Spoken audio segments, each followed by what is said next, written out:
Әріптестер, мына министрлік бірдеме айтты деп, әншілер түгендеді деп, кейін қарай шегіне беруді қою керек. Заңды қабылдайтын кім? Үкімет пе? Әртістер ме? Әлде депутат па? Біз ғой қабылдайтын. Қысқарту керек мына ескі Қазақстанның нелерін, әдістерін бәрін. Келдік пе? Әділ Қазақстан, жаңа Қазақстан орнатамыз деп, осы 8-ші шақырылымға, 7-ші шақырылымға. Давай орнатайық. Дауыс берейік те қабылдайық, басты қатырмасын. Жаңағы ЕСОларды да осы шықты ғой, миллиардтаған артында олигархтар тұр. Құрттық қой, құрттық. Лудоманияның артында да қараған казинолар тұрды ғой.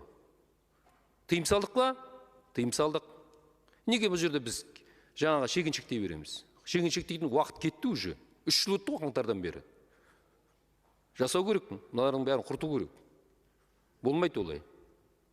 Сондықтан жаңа норманы басында қалай бердік, солай қабылдаймыз. Мен жұмыс тобына шақырыңдар, мен сол жерге барамын да сөйлейміз.